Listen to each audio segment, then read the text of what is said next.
Me corresponde hablarles de la identificación temprana de las complicaciones en posoperatorio de trasplante hepático. No tengo ningún conflicto de interés diferente a mostrarles, si bien la mejor evidencia que hay es quizá lo más completo y por esa razón me he planteado el siguiente objetivo y es establecer las principales complicaciones que se presentan en el paciente en posoperatorio de trasplante hepático y plantear cómo podemos identificarlas y tratarlas desde el punto de vista del intensivista en una UCI de cuidado intensivo pues adulto. Principalmente el contenido entonces que vamos a tratar es una breve introducción. Vamos a hablar de las complicaciones, grandes técnicas médicas e inmunológicas, dos principales, y vamos a cerrar con las conclusiones. Entonces, a manera de introducción, sabemos que en 1967 se genera por primera vez el trasplante exitoso en los seres humanos por el doctor Thomas Starnes en la Universidad de Colorado. Y si bien fue el inicio para el desarrollo de diferentes técnicas y lo que hoy podemos tener como trasplante hepático como la solución a diferentes problemas verdaderos de salud y que salvan la vida de nuestros pacientes, principalmente por dos patologías que son la enfermedad hepática o la cirrosis crónica y la falla hepática aguda, pues no deja de ser un procedimiento muy invasivo, muy agresivo y que tiene unas consecuencias y unas complicaciones grandes en los pacientes cuando no tiene un desarrollo adecuado.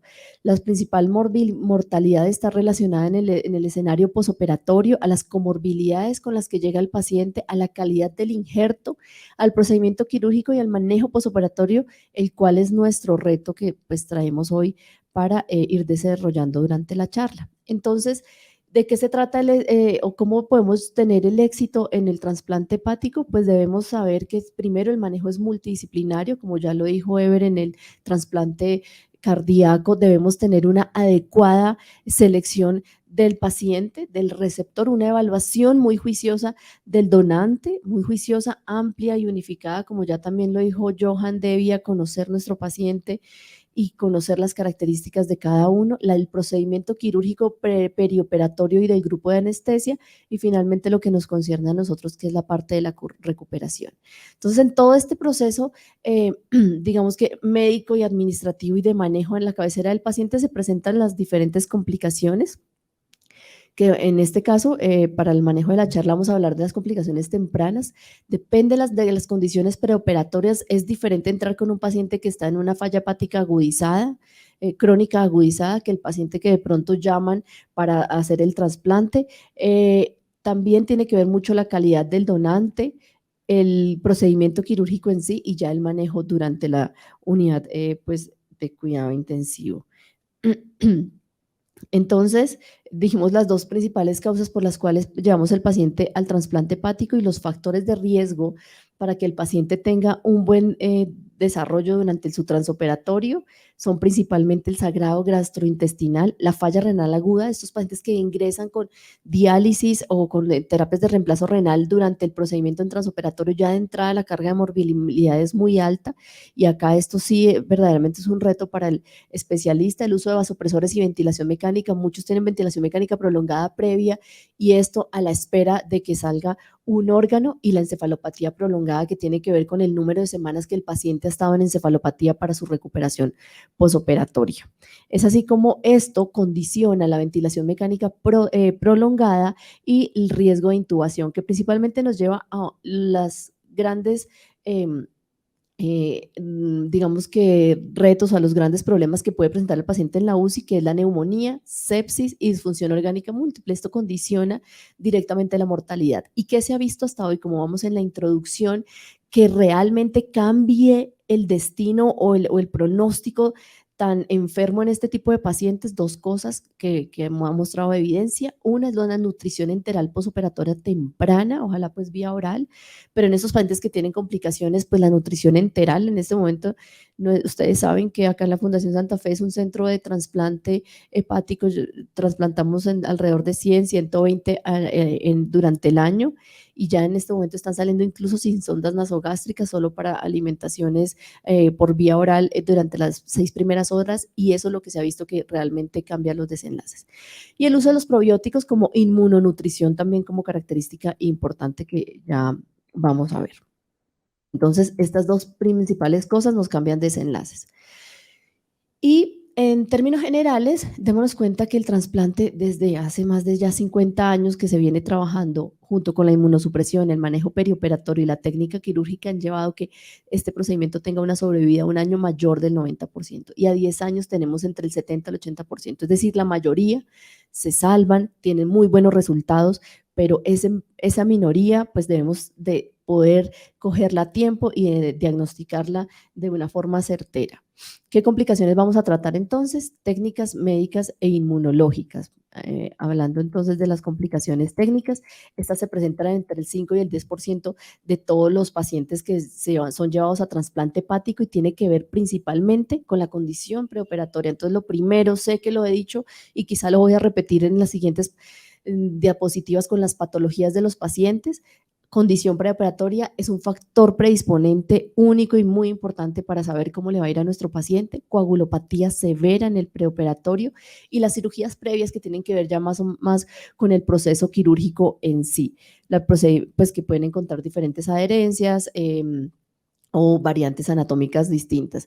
Procedimiento del donante, entonces las reconstrucciones arteriales, muchas veces las arterias o no se ven o son aberrantes o son distintas o para que el injerto pueda ser trasplantado en el receptor, pues vamos a tener que o van a tener el grupo quirúrgico que hacer diferentes remodelaciones arteriales y esto lleva una infinidad de complicaciones que ya vamos a ver en la cirugía del trasplante en sí. Entonces las complicaciones son amplias y su tratamiento viene desde el manejo, desde una reintervención del sangrado hasta un tratamiento de urgencia importante. Entonces acá tenemos las complicaciones técnicas que tienen que ver con las complicaciones biliares, que están principalmente relacionadas con fuga y con estenosis biliar, con estenosis de la papila de Vater, las complicaciones vasculares que hablan de estenosis y trombosis de la arteria hepática como de la vena porta, ya me voy a detener un poco más en ellas, y el sangrado abdominal que está relacionado principalmente con las anastomosis y con el sitio de la implantación del injerto.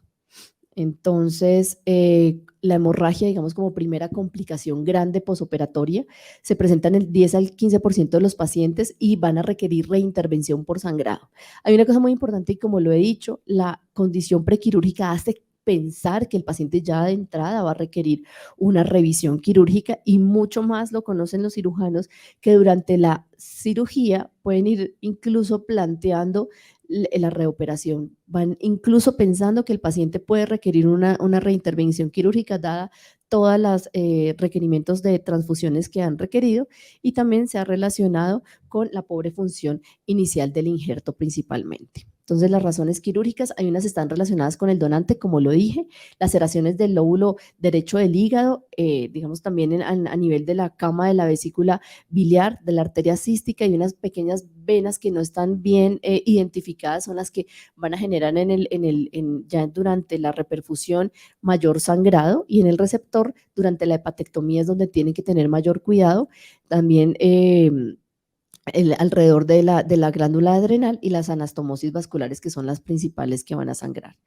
Entonces, en el periodo tardío, ¿qué es lo que ocurre? La hemorragia es más relacionada con procedimientos quirúrgicos ya atados como la biopsia hepática, como algo más invasivo, susceptibilidad a la heparina y la ruptura de aneurismas micótico de la arteria hepática que no es tan poco frecuente, por el contrario, se presenta mucho y el aspergillus y demás tiene predilección importante por la anastomosis de la arteria hepática.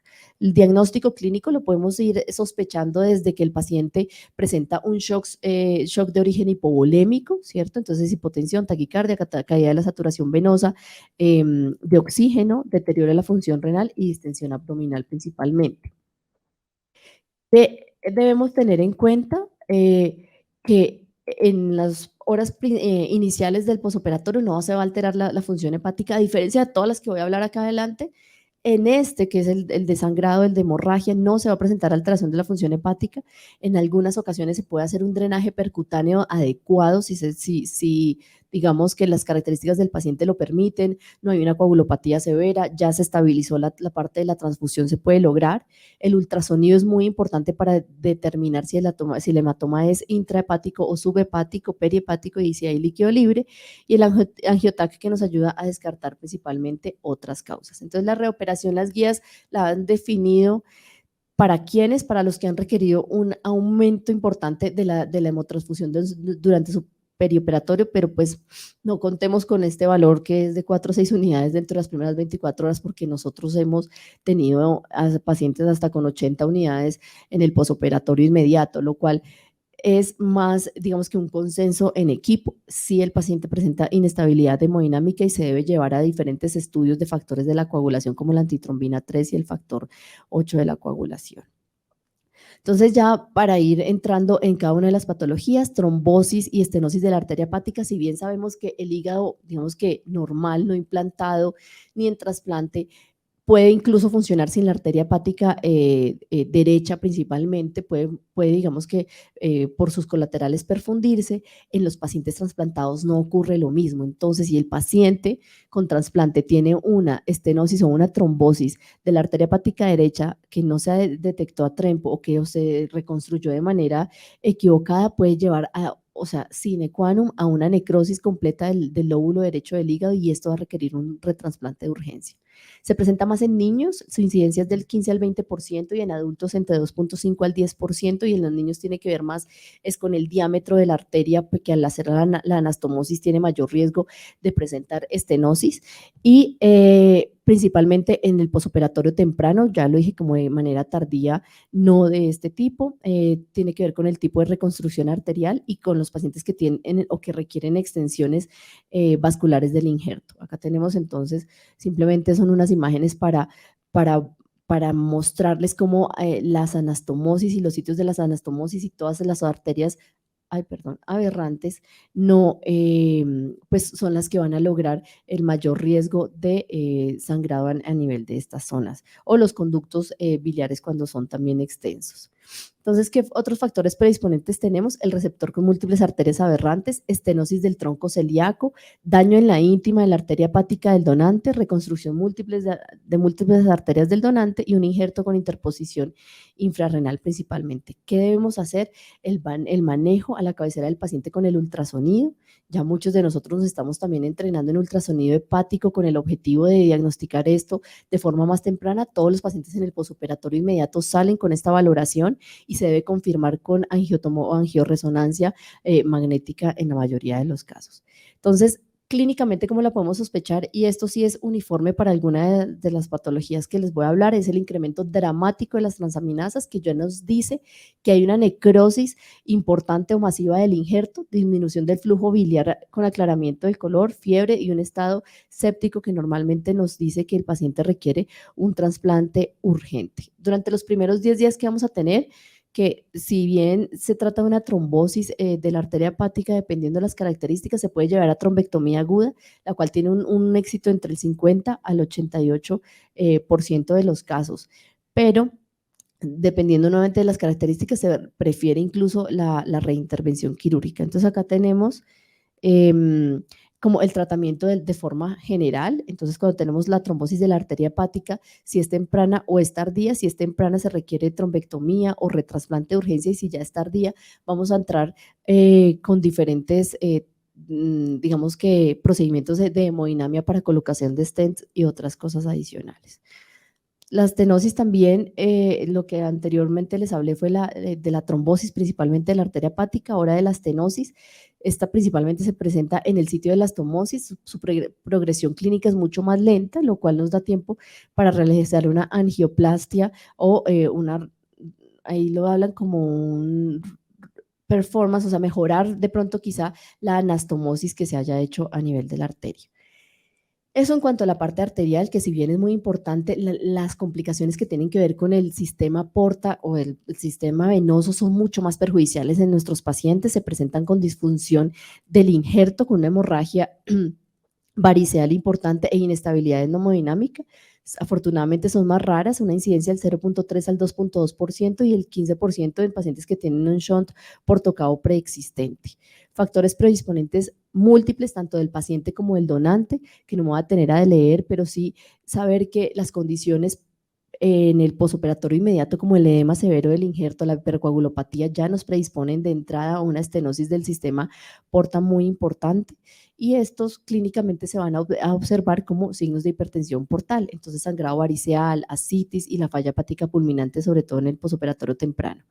¿Cómo la podemos diagnosticar o cómo es esa pesquisa que podemos hacer tempranamente con los paraclínicos que tomamos seguidos en nuestros pacientes? Pruebas de función hepática sumamente elevadas, se requiere también reoperación inmediata y trombectomía de forma aguda o incluso en el retrasplante. Entonces, nuevamente, en la trombosis de la vena porta se requiere trombectomía de urgencia o incluso retrasplante en los pacientes de forma aguda.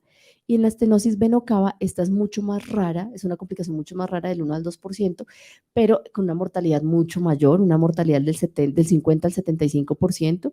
También tiene que ver con el momento en el que se forma la estenosis, que es en la vena cava suprahepática o la infrahepática. La suprahepática es mucho más peligrosa porque afecta todo el flujo y el retorno venoso, incluso lleva a pacientes con falla cardíaca derecha aguda y gran inestabilidad hemodinámica. Las causas múltiples pueden ser técnicas como naturales, y las naturales hacen referencia a como la reaparición de la enfermedad de base, que puede ser entonces la recurrencia del Budd-Chiari o de las variantes anatómicas diversas. Ahora vienen las complicaciones del tracto biliar. Estas siguen siendo técnicas por parte del cirujano.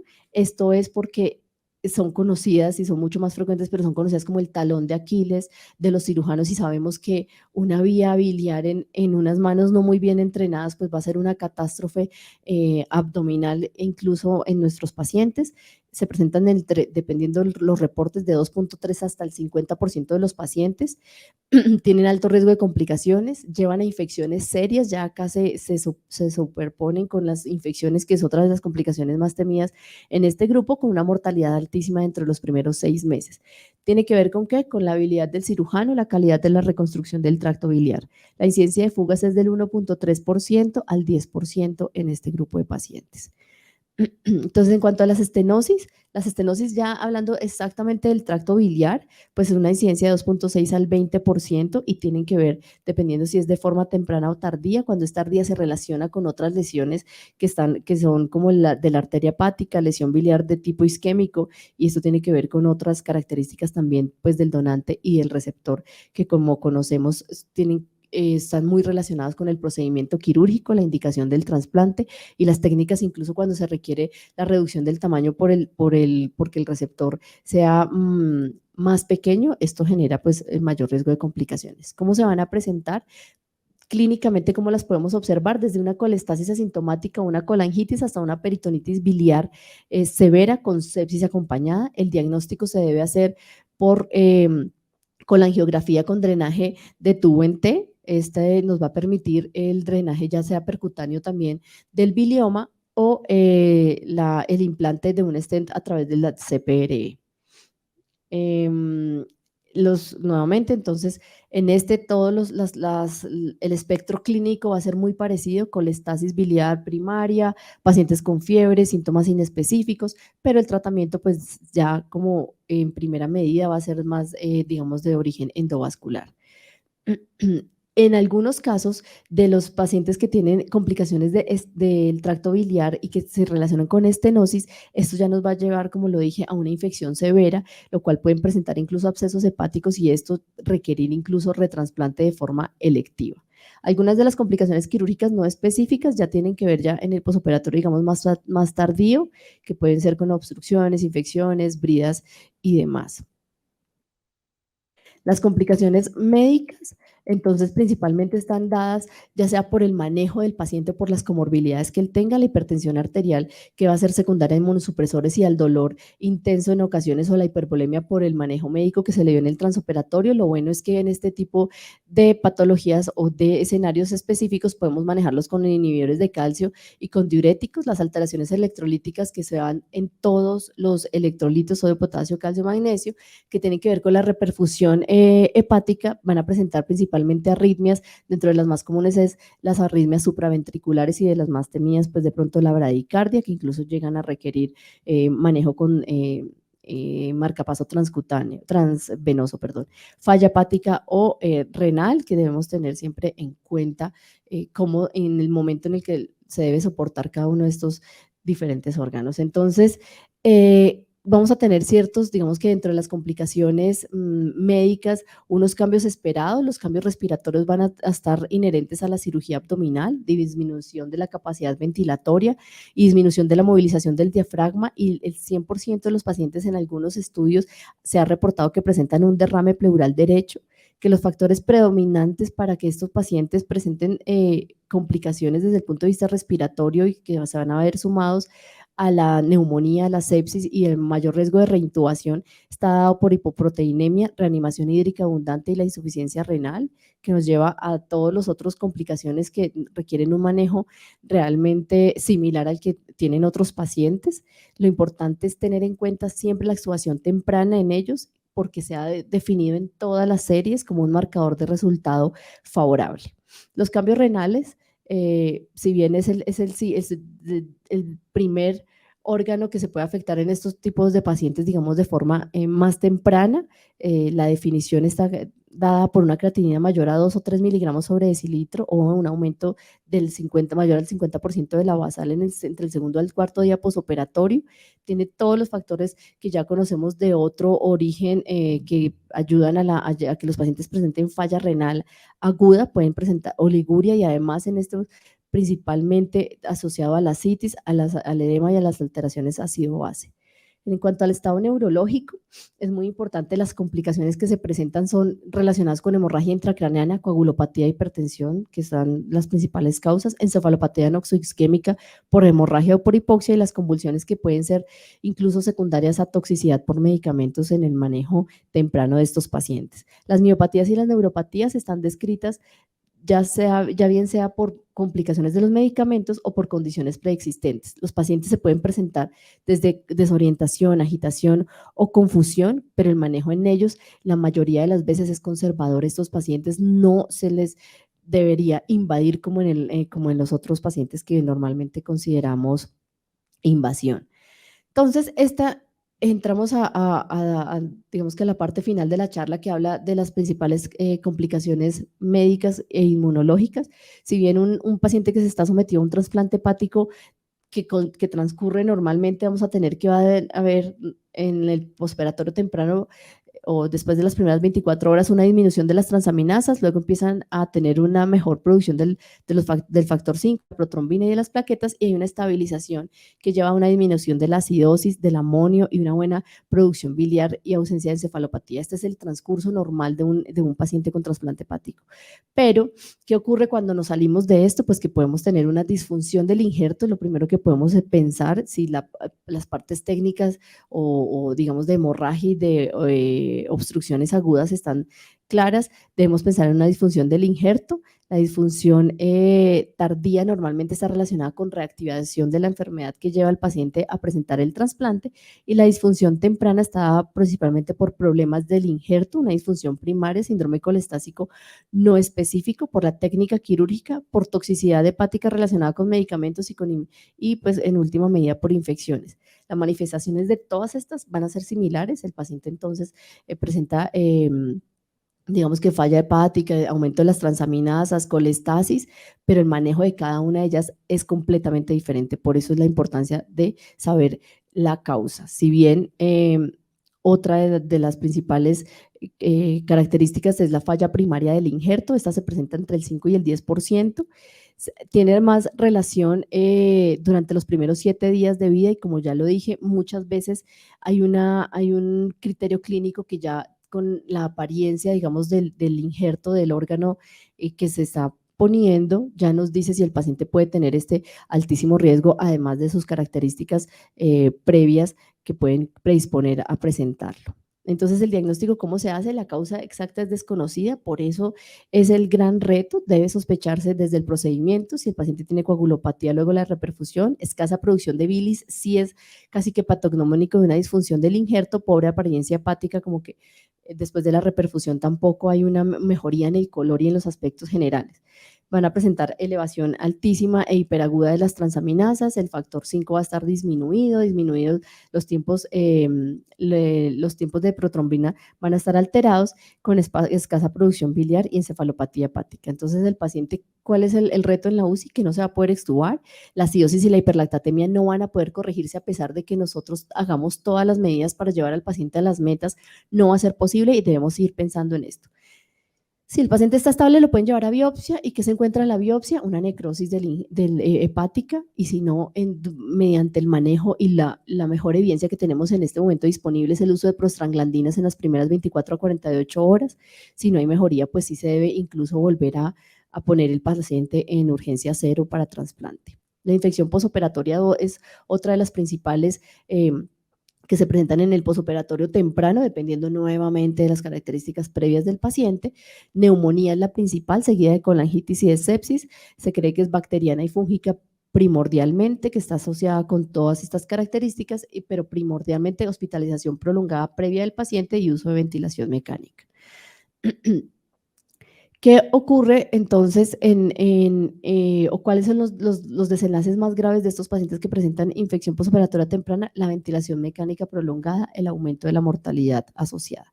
Dentro de las complicaciones inmunológicas, entonces, ya para terminar, 2 diapositivas, tenemos el rechazo. El rechazo tenemos que se puede clasificar según el tiempo de evolución: hiperagudo, agudo y crónico. Nos vamos a sentar en el agudo, que es este que va de días a meses, ¿cierto? La respuesta está mediada por respuesta de origen celular, es reversible a diferencia del hiperagudo. El hiperagudo casi que se conoce desde el inicio el mal resultado en el paciente y no es reversible, pero el rechazo agudo, que no es el que nos interesa para la charla de hoy, es reversible. Lo que ocurre es que uno guarda la esperanza porque el paciente puede cursar de forma asintomática o con un malestar simplemente general, pero requerimos de la biopsia hepática y la forma de manejarla es o aumentar la dosis, cambiar o adicionar inmunosupresores y los pulsos de corticoides de forma inmediata. El rechazo agudo entonces es raro debido a toda la implementos de los nuevos medicamentos, anticuerpos monoclonales, nuevos inmunosupresores. La naturaleza normalmente es leve, del 10 al 30%, y pueden usarse pues incluso anticuerpos monoclonales o los pulsos de esteroides. En el rechazo clónico, se caracteriza que es después de un mes y está relacionado más con la frecuencia, la recurrencia de la enfermedad primaria. Entonces, como conclusiones, ¿qué traigo para ustedes? El trasplante hepático exitoso, como lo dijeron en la anterior charla, depende de todo el equipo multidisciplinario, de un perfecto manejo y conocimiento y de participación activa en los grupos para la selección del receptor, del donante, del tiempo del trasplante, el procedimiento quirúrgico y perioperatorio. Me refiero al manejo anestésico y ya en la unidad de cuidado intensivo. Que es nuestro objetivo obtener una recuperación inmediata del estado fisiológico del paciente. ¿Y cómo hacerlo? Con menos invasión, omitir ventilación mecánica invasiva e invasión en general, catéteres y demás, prevenir cualquier tipo de complicación siempre que esté en nuestras manos si sea posible, y la nutrición enteral inmediata con inmunonutrición y probióticos, como les contaba, es lo que mejor ha cambiado los desenlaces en los últimos años. Eso era lo que traía para contarles. Muchísimas gracias a todos.